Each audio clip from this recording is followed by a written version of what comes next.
কেন আতঙ্ক কিসে? তা করতে হবে, তাই না? চলেন। ব্যবসা কেমন হচ্ছে? মোটামুটি। কেন মোটামুটি কেন? দেশের পরিস্থিতি ভালো না। দেশের পরিস্থিতি ভালো না কেন? কি হয়েছে? সবাই তো বয়ের মেয়েতে আতঙ্ক। কেন আতঙ্ক কিসে? কুম্বালা ইয়া করে বয়। কি করে ভয়? শুনি শুনি শুনি, বলেন। আমরা তো আপনাদের জন্যই। কি ভয়? ভয়টা কিসে? বয় মনে করেন নতুন সরকার আইলে কখন দিব? হ্যাঁ। সরকার নাই, বোঝেন না? নতুন সরকার হিসাবে কোনটা ভালো?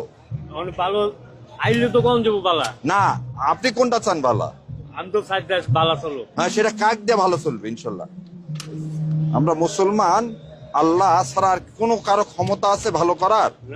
আপনাকে বল, রিজিকের মালিককে? আল্লাহ। আপনার সাথে আমার এই মুহূর্তে দেখা হবে, এটার মালিককে? আল্লাহ। আল্লাহ, তাই না? তাহলে সে যেটা বলছে তার বাইরে যা দেশ চললে ভালো হবে? আর কয়দিন বাঁচবে? তাহলে কবরে বেশি দিন না দুনিয়ায় বেশি দিন? খবর বেশি দিন। তাহলে কোন জায়গায় ভালো থাকতে হবে? খবরে। কবরে ভালো থাকতে হবে। তাহলে ওই ব্যবস্থাটা করতে হবে, তাই না? চলেন।